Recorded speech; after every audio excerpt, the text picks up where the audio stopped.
आज का ये बहुत ही जोरदार और शानदार कार्यक्रम में आपके ही लाडले आपके विधानसभा क्षेत्र के विधायक आदरणीय बिदराम जी काड़ा साहब, इनकी साथ साथ पूरी टीम, इस विद्यालय के प्राचार्य और समस्त स्टाफ, स्वामी शही और आसपास से पधारे सम्मान के योग्य बुजुर्गों, साथियों, माता शक्ति, प्यारे प्यारे बच्चों और बच्चियों, मैं आपको याद दिलाऊं, अभी राजेंद्र जी कह रहे 1998-99 में हमने विद्यालय शुरू किया था, लेकिन मेरी पीठ के पीछे छोटा सा मकान हुआ करता था, उस मकान में इस विद्यालय का संचालन हुआ था। 2001 में इस विद्यालय का पहला वार्षिक उत्सव हुआ था, जिसमें श्रवण कुमार विधायक और मैं उस समय प्रधान था। उस समय वार्षिक उत्सव में इस विद्यालय में आए थे। उस समय इस विद्यालय में बहुत ही कम बच्चे थे। राजेंद्र जी बेलीजा गुड टाइम बिल्कुल टापर थो। बड़ी मेहनत की इस आदमी, बहुत मेहनत की है। वो छोटे से पेड़ से आज पोटपक्ष के रूप में ये विद्यालय वह है, बहुत सारी स्ट्रेंथ है, और जिस विद्यालय में जो सुविधाएं होनी चाहिए वो तमाम सुविधाएं इस विद्यालय में हैं। मैं भगवान से प्रार्थना करूंगा और आप लोगों से भी गुजारिश करूंगा कि इस विद्यालय को दिनों दिन प्रगति और हो और आप लोग सब लोगों का सहयोग इसी में बना रहे, ऐसी मेरी भावना है। देखिए, संस्थाएं, प्राइवेट संस्थाएं बहुत गांव में चल रही हैं, बड़े बड़े शहर सिटियों में भी चल रही हैं।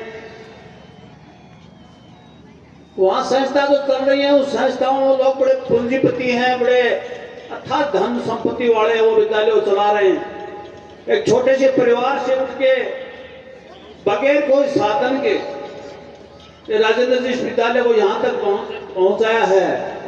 मैं इनको आपकी तरफ से, मेरी तरफ से एक बार पुनः बधाई देना चाहूंगा कि आपने इतनी लंबी समय में इस विद्यालय को, इस गांव को सेवा दी है।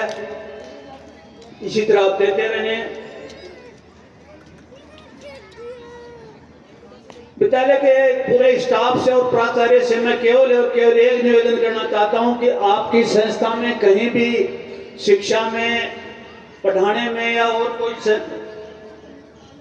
सांस्कृतिक कार्यक्रम आपने देखा बहुत अच्छी तरीके से हो रहा था, सब चीज में आप अव्वल हो, लेकिन केवल और केवल बच्चों को सामाजिकता का जो गुण है उस पर आप ध्यान दिलाएं बच्चों का। क्या समाज में इतनी भयंकर गिरावट आ गई जिसकी कोई सीमा नहीं है।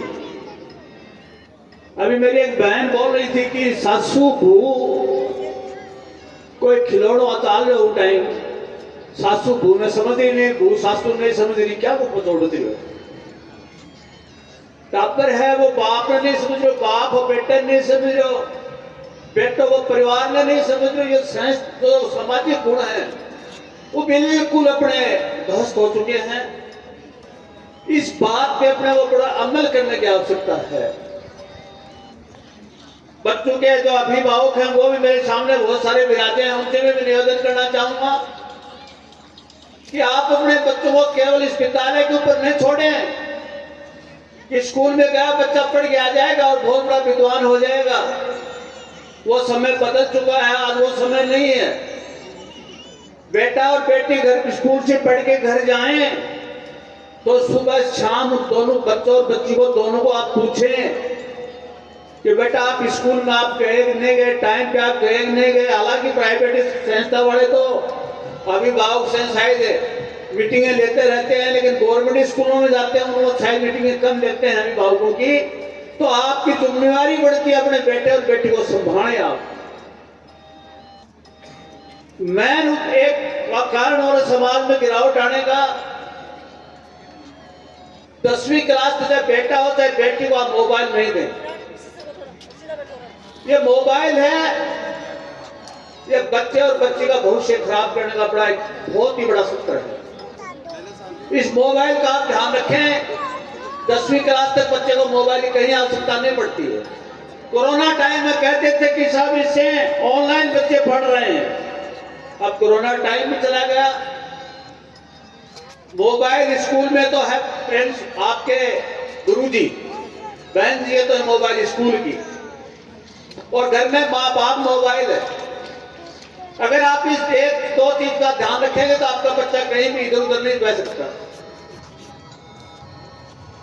5वीं 6वीं क्लास से लेकर 10वीं क्लास तक, 10th तक बच्चा हो चाहे बच्चे, उनको बैठने का समय होता है, बैठ जाता है बच्चा, लाइन से बैठ जाता है, लाइन को छोड़ देता है। उस समय अपने वो बच्चों को संभालने की बहुत अति आवश्यकता है। उसमें आपको मैंने पहले निवेदन, मेरी बात पे अभिभावक जरूर ध्यान देंगे इस बात पे। अभी राजेंद्र जी कई मांग रख रहे थे गांव की विकास के लिए कि हमारे गांव में पानी भर रहा है, हमारे गांव में ये समस्या है। आप लोगों को ध्यान होगा 4-5 महीने के लिए अपने पास एक बार पंचायत समिति आई थी, और स्वामी शेष गोवाना वाला जो रास्ता है, उस रास्ते के लिए मैंने आपको 23 लाख रुपए दिए थे। 23 लाख रुपए आपस में आपने लड़ाई झगड़ा करा करके उसमें इस्ते फिस्ते ला करके कोई कुआ पड़ता पुराना आगे थोड़ा सा ही कांकड़ सी साइड उस थोड़ी सी पहले, उस कुएं में पता नहीं क्या सोना निकल रहा है, चांदी है, या कोई बहुत बड़ा सामान उस कुएं में। उस पुराने कुएं की वजह से वो आपके 23 लाख के लक्ष्य हो गए। आप समय आता है, उस समय टाट में खाद गुजरने लग जाते हो, टाट में खाद डालिए।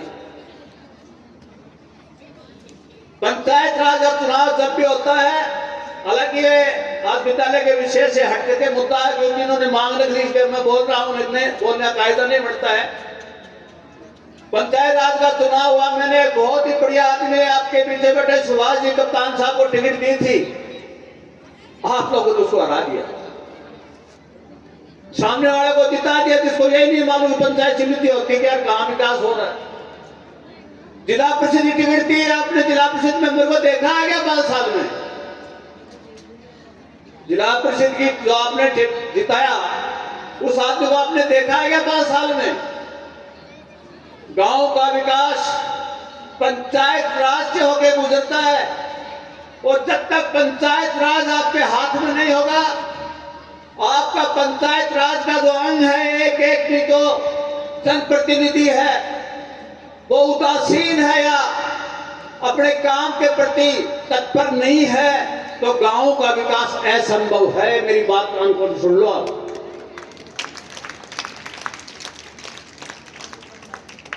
अगर आप इस पंचायत समिति सत्य सुभाष जी को जिताते, तो आपके गांव में न तो गंदा पानी रहता, न कोई रास्ते की समस्या होती आपके यहाँ। और मैंने भी जो 22-23 लाख रुपए आपको दिए थे, दोबारा पंचायत समिति में हम लोग जाते तो उन पैसों को लगवा, निश्चित रूप से लगवाते। तो मेरा आप लोगों से निवेदन है कि आप एमएलए साहब के पास ही धन है, टाइम तो बाद में तो आप तारा पर गई भी तारे पर काम मारू क्यों गुना टाइम। लेकिन एमएलए साहब से मैं निवेदन करूंगा कि मैं वकालत कर रहा हूं आपकी, ये शमी से याद हो जिम करें। गांव में 3-4 आदमी सा बढ़िया हैं, कोई मारे को बिना मतलब में उनने गांव के विकास हो मतलब को ना उनने अल्ली ठोकरी में ना मतलब की, और वो जो कोई भी चुनाव जो अल्ली ठोक ठापने को चढ़ा भाग जाए और कोई भाग जा और कर आके गांव में पंटादार और आपका रास्ता तेरा जा। ऐसे लोगों से आप लोगों को सावधान रहना पड़ेगा कि गांव का विकास कौन चाहता है, गांव के विकास के लिए कौन अग्रणी रहता है, उस आदमी के साथ आप मदद करो जिससे गांव का विकास हो। मेरे साहब पानी निकासी वाला मेरी वकालत भी आप मानना, इसमें पानी निकासी के लिए आपके पास जो नया बजट आए 2 महीने बाद उस बजट में एस्टिमेट बनवा करके इस गांव का गंदा पानी निश्चित रूप से निकलवाएं। और ये गांव के लोगों से भी निवेदन करूंगा कि आप भी समय समय पे जागते रहो, सो मत।